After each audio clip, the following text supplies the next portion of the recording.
Good evening. My name is Stephanie Sepiol-Milne, and as I serve as the Assistant Director of Alumni Communications here at Valparaiso University. We are thrilled to welcome you to another Alumni Experts virtual event sponsored by the Office of Alumni Engagement.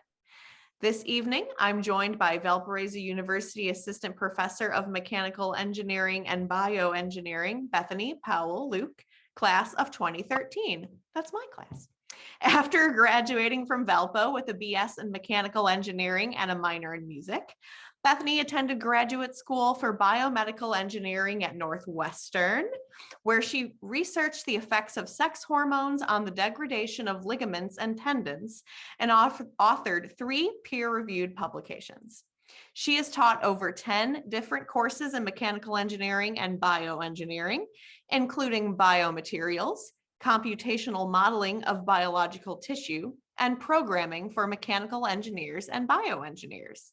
She is currently supervising 10 undergraduate research students and had 2 students present their research at the annual meeting of the Biomedical Engineering Society in October 2021. She is also currently writing the first manuscript for a peer-reviewed publication on her work with scaffolds, and you'll learn what that is shortly. Professor Luke, thank you so much for taking the time to join us. Participants, feel free to use the chat function on the Zoom toolbar at the bottom of your window to ask questions of our guest. We'll get to those as well as the pre-submitted questions, a few during and then mostly after Professor Luke's presentation. This program is also being recorded, as you can see, so you'll be able to watch a full replay of our discussion on the Valpo Alumni YouTube channel. Professor Luke, I will start off with the first question. Your research focuses on the study and repair of biological tissues. How are bioengineers developing stronger and more lasting fixes for ligament and tendon tears? Before answering the question, thank you for the lovely introduction, Stephanie. And thank you all for being here. I'm really excited to see some familiar faces from maybe a while ago who haven't been to Valpo in a while. So it's great to see you. And so I'm gonna do that thing that I hate when people do, where I say, before I can answer that question, I need to define some things. And so I will go ahead and share my screen and talk to you about what ligaments and tendons are, and kind of what goes wrong after injury. And then I'll talk about what scaffolds are and how those might help.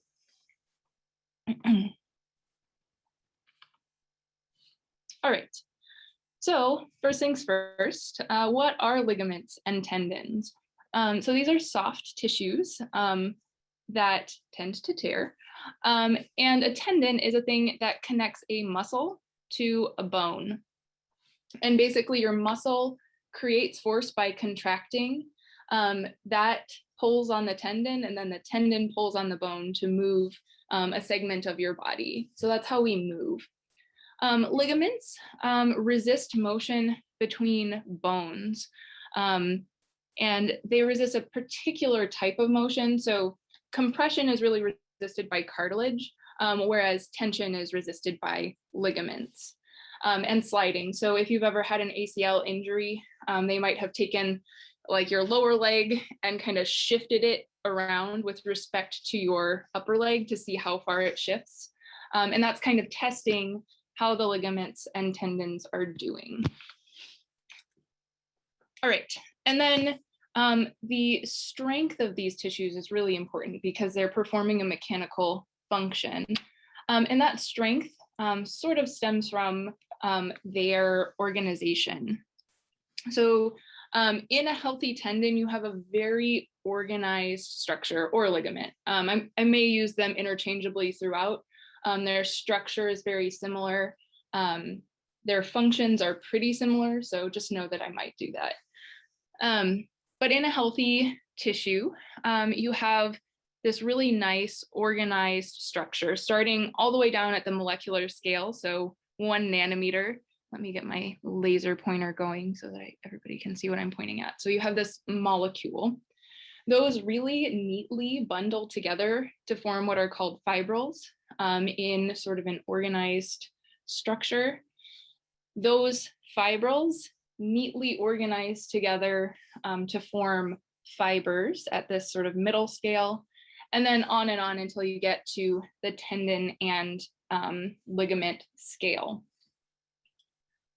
Oops, and I'm trying to click on, there we go. So organization is really important, and that helps it transmit force along sort of the axis of these long molecules and these long structures. When you have an injury, that structure is disrupted. So you sort of mess up that organization and you get disorganized collagen that is weaker. And so this is bad in a couple ways. So you lose the organization, which provides some of the strength. And it also prevents cells from creating healthy new tissue, because cells need an organized structure like the healthy tissue to be able to produce healthy tissue. So you're losing the strength and kind of messing up the healing process. Okay, so what are some current treatments for ligament and tendon injuries? There are really two routes. You can go with conservative treatment, where you just do physical therapy and just let it try to heal as much as you can on its own. This would be more for like partial tears, and depending on which ligament or which tendon you tear, you might have just this conservative treatment. The other option would be surgery. In surgery, so I typically think of like ACL as like the default ligament that I think of. So for an ACL repair, you would take a piece of a healthy tendon, cut that out, and graft that to the remaining portions of the injured ACL. But one of the problems with that is that the graft site can have problems. You are taking a healthy tissue and disrupting it and potentially causing some problems by taking that tissue out and using it as a graft.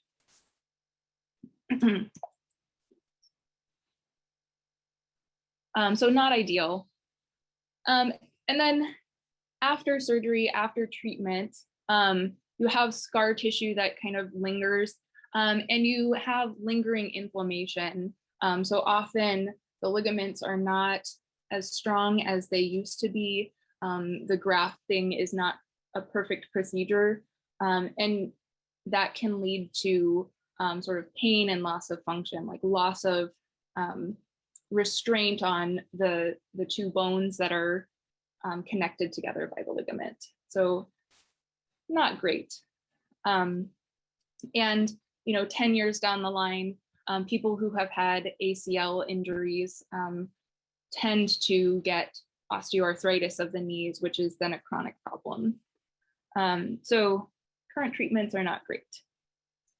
And so I'm going to pause a lot for questions in this presentation, and I will rely on Stephanie to tell me if there are any in the chat. None in the chat yet. Okay, I will start with one from the pre-submitted questions for right now. So from Jean, she asks, is there any kind of adhesive to reconnect a tendon to a bone? So this is not actually my specific focus. So I'm more focused on like tears through the mid-substance of tissue. When you get to that tendon bone junction or the ligament bone junction, it gets a lot more complicated because the tissue inserts into the bone and you sort of get gradual mineralization. So next to the bone, it's very mineralized, and then it sort of gradually loses mineralization until you're in sort of the mid-substance. So I actually don't know what the typical repair for that would be. I do know that there is a new scaffold device actually from some researchers at Northwestern who developed a little, it's like a little pellet that attaches to the soft tissue, so the ligament or the tendon, and then gets placed inside of a hole in bone. And then it actually like gets absorbed by the bone, and then that creates a healthy new structure. So I know that's one option that just recently got FDA approval, and it's kind of exciting coming out of Northwestern, which is also where I went. So that's one way to reconnect a tendon to a bone. I'm honestly not as familiar with that connection because it's really complicated. What other questions do people have right now? If you have a question, you can type it in the chat at any time, but if you want to just go on for now. Okay, so this is like instructor me saying, oh, you have to stop for questions a bajillion times because something's going to be unclear, so don't be shy. Okay, so this brings us to scaffolds. I have kind of hinted that scaffolds might be a promising solution for fixing ligament and tendon issues. So what is a scaffold and what is it for? Many of us think of scaffolds on buildings, and there are some important features of scaffolds on buildings that are similar with ligament and tendon scaffolds. So one of the things is that it's temporary. It is there for a specific purpose and then it goes away. And it also enables people to do structural work. So you can build a scaffold around a building and then you can sort of repair the building. And it's similar with tissue scaffolds. So a tissue scaffold supports the damaged tissue. So like right after surgery, it's just there. It's kind of a plasticky, it's a polymer material that supports load the way the ligament and tendon would. And then it promotes the growth of new organized tissue. So it provides the pattern that the cells need to be able to create a really nice organization of the tissue. And then once that tissue has been produced, the scaffold degrades over time. So these are the types of materials that are in absorbable sutures. So if you have ever had stitches that just degraded away and you didn't have to get them out, that was actually a similar material to what you would use for a ligament or tendon scaffold. And then these can also be used to deliver drugs to either help with the healing process or be like an antimicrobial or just to give like growth factors and things that tell the cells, okay, create tissue. And actually one of the really novel things about the device from Northwestern that I was talking about with that tendon bone junction was that it can deliver sort of an antimicrobial drug. All right, and so there are many aspects of the scaffold that we could study. For any one of these bullet points, there are hundreds of academic papers and lots of open research questions. The ones that I'm focusing in on are sort of these middle ones. How do we promote the growth of new organized tissue? And what does the degradation process look like over time? And my talk will be focused, the specifics of my talk will be focused more on the second one. All right, and so that's what scaffolds are. They have been studied in the lab a lot. So in vitro studies, sort of in petri dishes, they've shown pretty good results. And then in animals, people have done experiments where they like cut a rat's Achilles tendon and then either just let it heal on its own. They have done the traditional sort of grafting procedure, and then they have used the scaffolds and compared the different scenarios. And the results for the scaffolds look very good in rats. So it seems like a pretty promising technology. And I have already arrived at my next question slide, and I have a couple of pre-submitted ones, and go ahead and submit yours if you have any. So One of the pre-submitted questions is from Luke, who asks, could your work enhance or substitute for Tommy John surgery? And so I'm more familiar with the lower limb. And so the first time somebody asked this question to me, I had to ask, what's Tommy John surgery? That's a surgery for a ligament sort of in the elbow. And I think it's like common for baseball players because they use their arms in ways that normal humans don't. And the answer to the question is absolutely yes. The idea would be to not have to use that graft. So for ligament surgery like this, you would probably take a piece of a nearby tendon and use that as the graft. You would be able to leave that tendon alone and actually just use the scaffold. And hopefully it would lead to better outcomes because you're creating this healthy new tissue. The next pre-submitted question is from Christian. And Christian asks, what applications beyond athletics programs do you see this potentially having?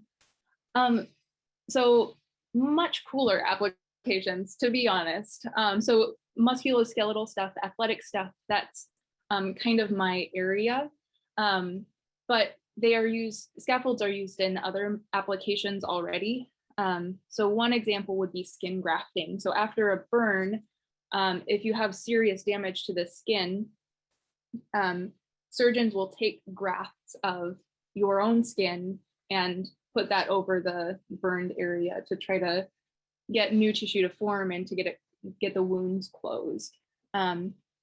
Instead of doing grafting, again, you could use a scaffold.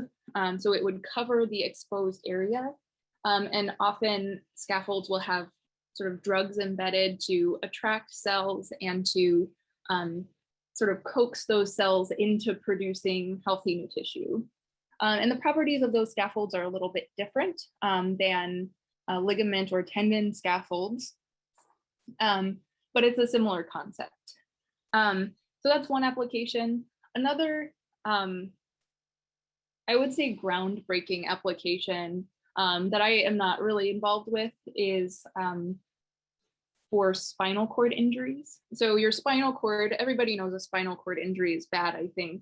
But that's because your brain is sending signals to your body to control your muscles through nerves that run through your spinal cord.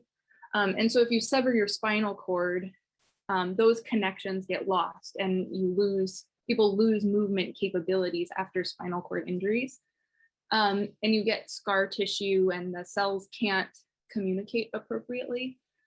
There has been some really amazing research where people have created scaffolds that recreate the healthy structure of the spinal cord.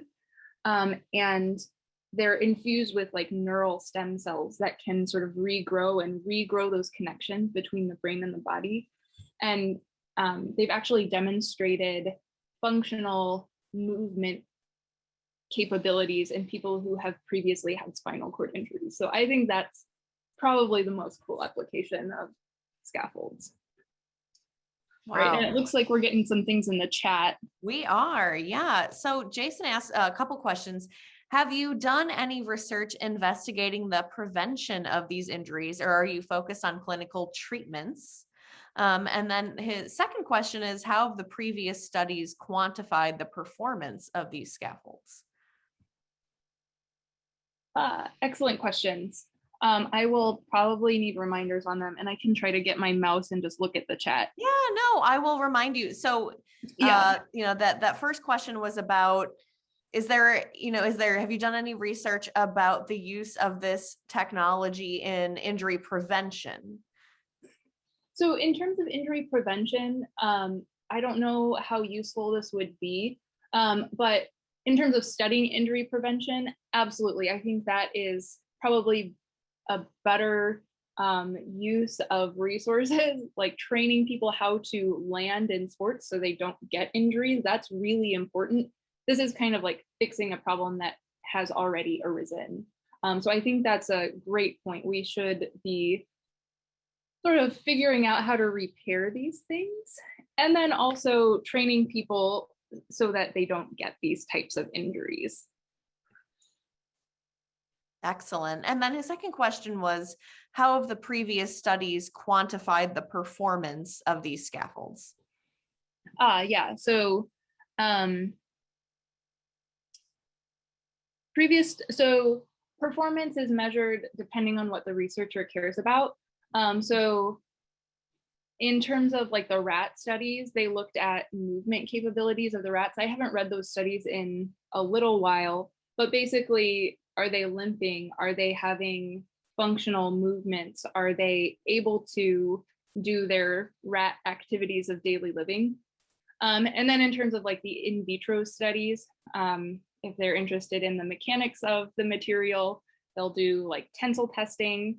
I think Jason is a mechanical engineer, so hopefully that's clear. Like testing the mechanical properties if they're interested in mechanical properties, testing the cell infiltration if they're interested in how the cells are able to migrate through the scaffold. So they kind of isolate different things and test what they're interested in. Awesome. Christian had a question that I kind of shared as well. I was wondering about this too, so I'm glad he was brave enough to ask it.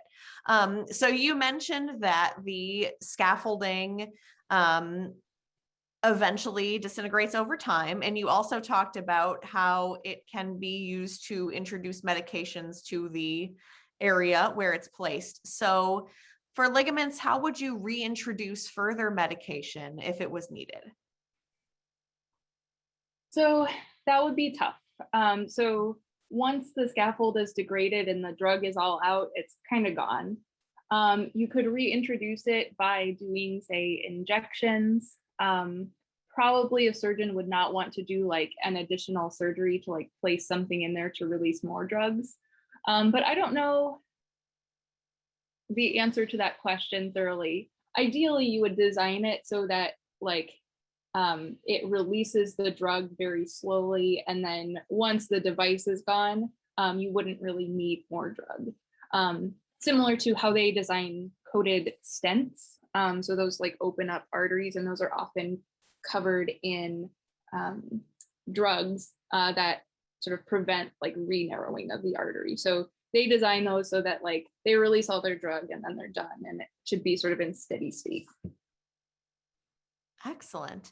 And there's one more question in the chat. How are these scaffolds manufactured? Are they custom made for each situation? So the manufacturing is different depending on the type of scaffold. So like the ones I mentioned that are like the tendon bone grafts, those would be manufactured differently than say like a fibrous scaffold for ligaments and tendons.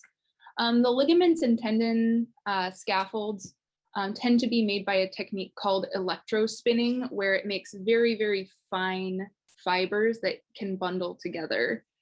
And in terms of being custom made for each situation, I don't know how that would translate in people because it's not, the technology is not in humans yet. But I would imagine so, like you need a different thickness of tissue depending on which tissue has been ruptured and the size of the person and everything. And if you think about like any other type of implant, like a knee or a hip, those have to be the right size for the person. So in some sense, you have to customize the size. And then in terms of other customizations, like depending on the situation, you might want different like drugs or maybe slightly different geometries. But that's kind of hypothetical because they're not in people yet. And thanks for the question, Marie. Yeah, I'm sure that's something that you'll be working on figuring out in the coming years. Well, that's all the questions in the chat for now. All right. This is great. Keep them coming because that keeps the conversation interesting and helps people understand. All right. So moving ahead. So it seems like scaffolds are promising, and we know a lot about them. You have this tendon bone one that's FDA approved. So why do we need to study them or do research on them? And my answer is to improve design. We can ask, how can we improve this so that we get really good tissue formation, and so that the tissue forms before the scaffold degrades, and so that the cells have their best environment to produce good tissue. All right, so that begs the question, what makes a good design? So a lot of factors, and I've alluded to these a little bit already, but a good scaffold needs to allow the cells to move. So engineers like to think about extreme cases as like hypotheticals that help us understand. So one extreme case would be like you have a fiber that is the whole size of the scaffold, and the cell is trying to create tissue in that whole space, but like it's solid and the cell can't really go anywhere to build new tissue. So that wouldn't be that useful. Or if you had a bunch of fibers, but they're so close together that the cell can't possibly move, you hinder the motion. That would not be good because the cells are the thing laying down new tissue. A good design has to promote that organized production of tissue by the cells, and that depends on sort of how the cells form themselves within the scaffold and how they deform themselves and are induced to deform. It must do no harm. So there's a lot of research, and there has been a lot of research already into materials that will work for this without like degrading into the body and causing problems. So anything that degrades away, you have to be, or anything implanted really, you have to be really careful about toxic byproducts. And so that's already established pretty well. The design must be strong enough, but not too strong. You actually want the scaffold to fail first if something fails. So it has to support the tissue, but not too well. And then it must remain intact until the tissue has been produced. Otherwise, what's the point? Like it just degrades away, temporarily supports, and then doesn't do anything later. And then many other things.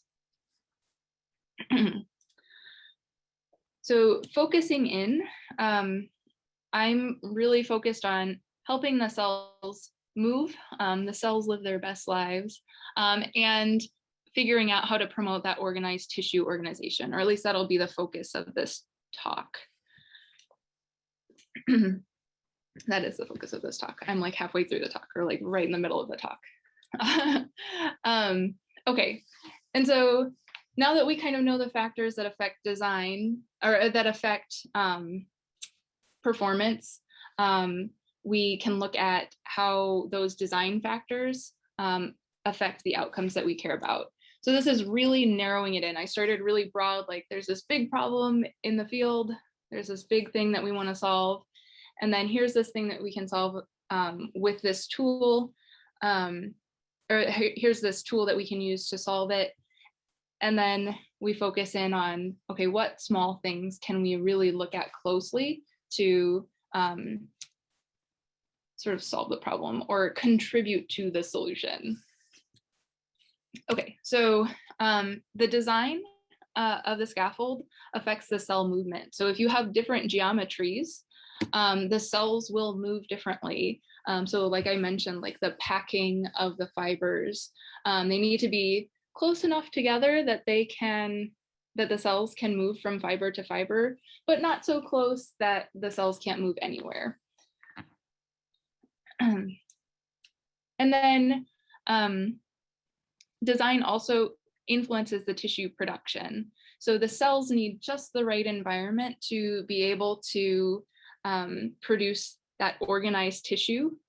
And the geometry of the scaffold, which is something that we design, will influence how elongated the cells will become. And as the cells become more elongated, they produce more organized tissue. So we want to have a design that leads to that elongated shape and then the organized tissue production. And that leads me to like the really focused question of what I want to learn in my research project that I'm talking about right now. And that is, how does scaffold geometry influence migration and morphology? So the cell shape for that elongation. So specific geometric design parameters include the fiber diameter. So these are like, you can think of it as like a bundle of uncooked spaghetti for right now. The diameter of those spaghetti noodles may have an effect on the cells. The alignment of those spaghetti noodles, like, are they all well aligned in the box, or did somebody dump them out on the table and cause them to be really disorganized? And then how far apart they are with respect to each other. And then variability in all of those may have an impact as well. And those affect those things that I mentioned that I care about, the cell mobility and the morphology, its shape. Okay, and so on the previous slide, I said, okay, I think these things have an effect on these outputs. And I have a citation here, like, we know this, like, this has been experimentally studied. So why am I studying them? Basically because I want to know more about those relationships. And I think additional work needs to be done to clarify those individual effects. So for example, some published results on these factors are conflicting, probably due to like some confounding. And so further work may be able to tease apart interacting influences that may lead to the conflicting results. And so I guess I won't get into the details, but some of the results are conflicting for reasons that may be teased apart. And then most experiments are really, really focused. So if you think about the effort it takes to electrospin a scaffold and then culture cells and grow them in the scaffold and make measurements over potentially months as they degrade away, it's really hard to scale that to 100 or 1,000 or 10,000 scaffolds. And so further work could do more combinations of these different variables. So they tend to focus in on like 1 or 2 variables and then 1 or 2 levels of those variables.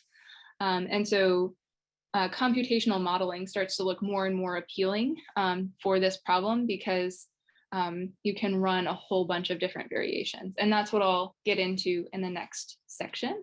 And I see there are multiple things in the chat. So let's bring on the questions. Yes, there are several questions, a lot of really great ones too. So going back to talking about the topic of drugs in the scaffold itself, would those typically be painkillers, antibiotics, combination of both? What would that be? So I'm not aware of any painkillers that would go into a scaffold. You might have like an antibiotic, antimicrobial type substance. And then other things would include like growth factors that signal the cells like, oh yeah, it's time to produce some collagen now, to produce some new healthy tissue. But painkillers, I don't think that is a typical additive. I think you would probably just treat it like a regular surgery where you have like your surgery and then you have some painkillers for a while and then you're off of them. Yeah. Although having localized pain killing, I think, would be maybe ideal. I don't know. Yeah. Perhaps that, yeah, will come into play at some point. Michael asked, so you kind of sort of answered his question right after he asked it, but I'll expound on it just a little bit. He was talking about the material choice in regards to the rate of degradation for the scaffold itself. You know, you talked about how it needs to be there long enough for tissues to form, but not so long that it starts to impede the person. So could you talk a little bit about what types of materials are generally being used for these scaffolds in the experimentation phase? Yeah, so polylactic acid and polyglycolic acid, for people who know what those are, they're polymers that basically, their polymers are long chains of atoms, and those particular ones are susceptible to degradation by water. So if they interact with water, pieces of them start coming off, like the chain gets shorter and shorter until it just sort of disappears. And the goal is to have the scaffold there long enough that healthy tissue forms, and then that degradation process finishes up as the new tissue is sort of finishing up. And to have enough like healthy tissue there to be able to continue that process if it's not completely done. But providing that pattern is really the important thing. Awesome. So Christian asked, you talked that, inserting the scaffold would require surgery. Would this be specialist care, or eventually down the road, would this be something that a general surgeon could do? I would think it would be sort of like an orthopedic surgeon. So like somebody who does the like ACL surgeries or like specializes in shoulder surgery or whatever the area is of interest. So it would be a specialist in that sense. And then in terms of the support team for successful surgery, the next question there was the support team in the chat, right? Yes. And so I'm not sure what support team would mean. So it would probably be pretty close to a typical surgery. And then like after surgery, you would have like your regular physical therapy and that sort of thing. Yeah, that's what I was kind of thinking too. Maybe you can clarify, Christian, but I was thinking, that it would probably require post-surgery physical therapy, stuff like that. All right. Michael had another question. So you talked about how we're not quite implementing this technology in human beings quite yet. So he asked about timeline of adoption. You mentioned that some of these have been through FDA testing, but has the idea of adopting this technique in the medical field been positive and quick, or is there still a need to convince doctors of the efficacy of the technology? Again, I'm just going to say I'm not 100% sure. So I can give you some context. The scaffold through Northwestern, that took about 15 years from sort of its inception. The first experiments they did were back in like 2006, and then approval happened in 2021. And so the field is kind of midway through that process, probably with these ligament tendon scaffold devices. I don't know if it's a matter of convincing doctors that they should use them as much as it is a matter of showing that they're safe and effective in people and they don't have any sort of serious side effects. And then in regards to adoption, I just don't know. I don't know anything about the culture of like surgical techniques. It would probably have to appear, some data about it would probably have to appear in one of those like major medical journals like JAMA or something before doctors would really start seeing it as an option.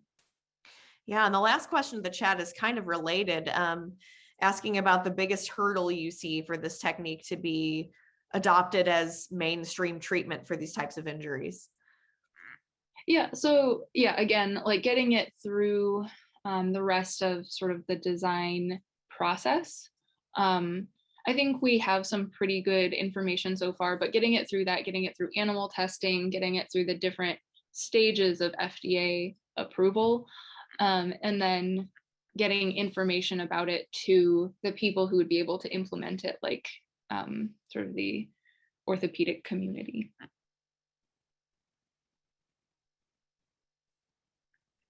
That's it in the chat so far. All right, cool. I love all of these questions. Thank you so much to all of you who have asked them, and keep them coming. Okay, so I just finished up with, okay, why are we studying all these things? Like really narrowing in my focus. And I'm going to talk a little bit more about how I'm doing that. And so basically I'm using a technique called agent-based modeling. And here's the Wikipedia definition of it. So it's a class of computational models for simulating the actions and interactions of autonomous agents with a view to assessing their effects on the system as a whole. So that's a mouthful. Basically, you specify rules for each agent, and you say, these are the rules that this agent follows, and then you turn them loose and see what they do, either interacting with each other or with their environment. And so I have an uncle who's in public health who does agent-based modeling for smoking behaviors. So like he models each person as an agent, and you have some probability of taking certain actions if you interact with other agents that take certain actions. And so he uses that to simulate sort of the whole population and how smoking behaviors change based on individual beliefs and sort of public perception. And so this is just a really broad class of models. And in this case, my agents are the cells. So I have cells that move based on a set of rules, and they are interacting with the geometry of the scaffold. So those are sort of the big things in the model. So the model of the fiber, so I mentioned this is computational. I am building mathematical simulations of these scaffolds to sort of incrementally improve on the design. And so I'm modeling the fibers as solid cylinders. And basically they have a bunch of points along their outside where the cell can attach.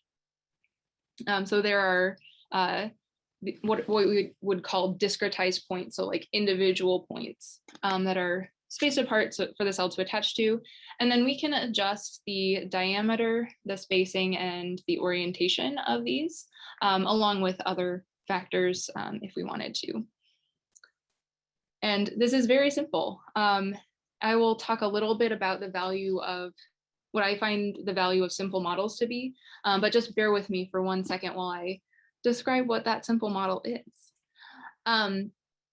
Then I have a model of the cells, and those are interacting with the fibers. So those are the sort of blue things, or the blue thing here interacting with the red dots.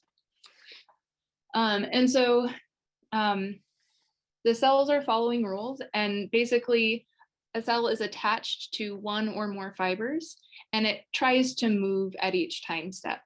There are two sort of scenarios for the cell movement. Each one of these points attempts to move at every time step in the simulation in a random order. And each point will either move along the fiber that it's currently attached to. So this point here, can you see my mouse? Yes. Okay, perfect. Okay, not anymore. There we go. So this point right here will reach out and find points on this fiber sort of shifted up. And this is based on physiological observations or cell experiment observations where people have seen cells do this. Or the cell will, the point on the cell will stay where it is and then look for points on adjacent fiber. So it'll ignore its current fiber. And it'll do that with certain probabilities based on how many fibers are nearby. So it picks which fiber it's going to try to move on to, each point. And then it identifies those attachment points that I showed you in the previous slide, where it could potentially attach. And so if it stays on its current fiber, those would be up here in the gray shaded area. That decides to move fibers, it would be in these sort of gray shaded areas. Again, this range is informed by experimental literature of kind of how big cells can get and how far they tend to travel. And then you go through and you eliminate points. So this is that second, this is the same image here. And the algorithm goes through and it says, is this physically possible? So these are top views of these same three fibers. And so in this case, this point kind of moves back here and it gets into a configuration where the cell is like enveloping the fiber in a way that is not necessarily physical. Similarly, here, the point in this middle one, the point reaches over here and intersects a fiber in a way that probably wouldn't be okay. And then finally, we have like an acceptable movement. And so the engineers in the room might be thinking, wait a minute, these two are spaced apart and this is a straight line between them. that has to intersect the fiber? And the answer is yes, it does. You're right. But there's kind of a tolerance there where it can attach to points that are close enough together that it's not sort of enveloping the whole fiber. And then finally, from those points that it identifies, the cell just identifies everything, eliminates everything that's not feasible. And then there are a bunch of points that are feasible, where the cell could attach at each point. And it just randomly selects between those. So there is variability in these simulations. We run them multiple times to get a sense of, like, on average, what's going to happen. Okay, and so that is the model that I'm working with to try to incrementally improve the design. And we'll talk about, this is the setup for it. We'll talk about in a minute, what we're doing with these simulations to learn new information. And so I want to pause for a minute and say, really, that's all? Like, I thought we were solving a big problem here. And the answer is, yeah, that is it for what I'm doing. But I want to think about the value of models. So I have a quote from a couple of statisticians here that say, all models are wrong, but some are useful. And so as engineers, we think of like models of projectile motion or springs and masses and dampers. I was thinking like, man, this is just a really simple model, but we can gain some insights from that. And as an example of that, I wanted to bring up the example that I actually looked through for my biomechanics class the other day. So basically, way back in the day, they thought tracks should be like as stiff as possible. This is an example of a simple model, and I promise it relates. They thought that track should be as stiff as possible to reduce foot contact time and make people run faster. So they thought the stiffer the track, the faster people will run. But somehow somebody got it in their head that maybe a softer track would be better. And so they did an analysis using a mass and a spring and a damper, so sort of an energy dissipating element, to model the human body. So this is all of the features of the whole body lumped into these three mechanical elements. And then they modeled the track as a spring in series with those elements. And they used that to calculate foot contact time over a range of different stiffnesses. And they found that a softer track, not too soft, not like a trampoline, but a slightly softer track actually results in shorter foot contact time using this simple model. And they built it, and they found that at a given running speed, runners use less energy on the sort of tuned track, the optimal softer track, or they can run faster for a given amount of energy. So it's simple, but hopefully useful. Okay, so moving on, we have a really simple model, but it allows us to really control some of the things that people haven't looked as closely at in the literature as they maybe would like to, or maybe should have. So we have simulation inputs of the diameter, the fiber alignment, and the fiber spacing. And we can vary those independently. We would set a diameter, an alignment, and a spacing for a given simulation.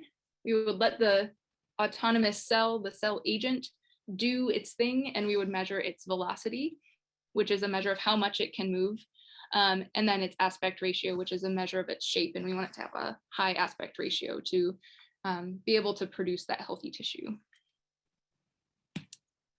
And a really nice thing about this model is we can run it 100 times or 1,000 times within a few days or weeks, and that would just be almost infeasible experimentally. All right, I think I'm at my next question slide. So where are we? Do we have questions in the chat? There's one more question from Michael asking what kind of software you're using for your modeling. Oh, I smile so big when I see this. I'm using MATLAB. So from a computational standpoint, I know Michael to be a computer engineer. And so I know he's probably thinking, really, MATLAB? That's not the best choice. It's kind of my native programming language and what the students in my department know. But ideally, this would be the kind of thing that you would run with C or maybe even Fortran because they're computationally just a lot more efficient than MATLAB, but MATLAB is so accessible. And I just wanted to point out, like, also the amount of time it takes to develop something like this. This is unrelated to the question at this point, but you know, I went through this really simple model, this really simple concept. Took me about a summer of maybe like 3/4 time working on it to get that model functioning and kind of reproducing some of the experimental results that we've seen. Wow. Right. All right. Another question in the chat. Are students working on this project with you? And if so, are you working as a group or splitting up different variables? That's a great question. So right now I have 10 research students and 8 of them are doing biomechanics, like Abigail did at Valpo. And 2 of them are working on this project and 1 of them is new. So I really only have 1 person continuing. So he'll kind of teach the new person what he's been working on and then we'll go from there. But I have at various points, like last semester, I had multiple people working on the overarching project. But you know, 1 person working on like the degradation aspect and the collagen placement, and then somebody else working on the cell motion. And so it kind of depends on who wants to do what. Everybody wants to do biomechanics because that's also really cool. Yeah, I have a question that's kind of related to Abigail's. So you mentioned that you have 10 research students. You told us a little bit about what they're doing. You've got 2 working with you, but the other 8, could you tell us about some of the topics that they're working on? Yeah, absolutely. So I have them kind of, well, they've sort of self-selected into 4 groups. 1 person is looking at swimming mechanics, so the dive into the pool. She is looking at how acceleration is affected by position on the starting block. I'm not sure if that's what you call it, but like the platform that swimmers start on. Yeah. Like she's looking at the different angles and positions of the body during that motion and seeing how that correlates to acceleration into the pool. Another student is looking at how the velocity of the wrist snap affects distance in disc golf for different types of throws. So like throwing it, I forget which one is like backhand and front hand, but 2 different throws. And seeing like how that snap affects the distance in each throw. And then I have another student or another pair of students who is looking at how pressure on the feet changes as you do a squatting motion with a barbell. And so 2 students are really into weightlifting and wanted to answer this question about how your body mechanics change due to that excessive loading. And then I have another couple who are working with the kinesiology department to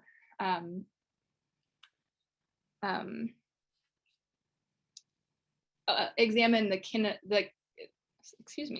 examine how running changes when somebody has an upper limb amputation. So like if somebody's arm is like either bound to their torso or missing, what happens to the rest of their body mechanics as they run, and could that be harmful?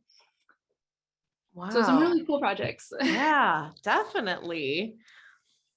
Well, I haven't seen any new questions in the chat, so I'm going to ask you one more, Bethany. This is just a fun one. So as you may have heard when you first signed on, we know each other a little bit from some outside pursuits. I can't do or talk about any of the things that she's discussed this evening. I'm blown away at her technical knowledge, but you have numerous interests outside your professional field, including our shared interest, choral music. So as a good Valpo student and Valpo grad, how do you balance between teaching and pursuing these other passions, and how do you see the two influencing each other? So Stephanie gave me this question in advance to think about, and all I kept thinking was, I really don't balance them, and that's probably not healthy. But I do choral music and I love it, and I make room for it even when there is no room to be had, because I think it balances out what I do, and it's something that requires the same intense focus that I would put into programming in MATLAB. And it is also like enjoyable in a way that nothing else is enjoyable for me. Like standing up and singing the B minor mass is like one of the greatest experiences of my life. Or was one of the greatest experiences of my life. And the opportunity to do works like that and other works and continue exploring the field of music has just been incredibly rewarding for me. And I don't like my life without music. And so music is that thing that balances the other things out for me. That's wonderful. Well, thank you so much for joining us for Alumni Experts tonight, Professor Luke. We have so appreciated your expertise. If someone would like to get in touch with you, if they have other questions that they might want to ask, something they think of later, how can they get in touch? You can email me. I will put that in the chat right now. So my email is bethany.luke@valpo.edu. I didn't quite get to everything, but sort of the idea is just we make these really small incremental changes in science. I'm looking for geometric parameters that help make better scaffolds, and that eventually could help speed the development of these so that they can get along into patients who might have bad outcomes after surgery otherwise. Yeah. And Christian, don't worry, I grabbed that last question from the chat and put it on our Google Doc so that Professor Luke can take a look at it later. Thank you all so much for joining us. Audience, we have some exciting virtual and in-person events coming up, including our next installment of Alumni Experts on February 9th, featuring Jared Geyer, class of 1999, lead forecaster for the Storm Prediction Center, and a discussion of the historic tornado outbreak on December 10th and 11th in 2021. You can also get a head start on joining us for Arch Madness in St. Louis, where we'll cheer on the Beacons in the MVC Men's Basketball Championship Tournament and brunch with President Padilla. Register for these events and more at alumni.valpo.edu/events. And you can also see replays and highlights of past virtual events, including this one, on our Valpo Alumni YouTube channel. We hope you'll also follow us on social media and stay connected to exciting news and events. That's at Valpo Alumni on Twitter and Instagram, and Valparaiso University Alumni on Facebook. Thank you all again. Have a wonderful evening.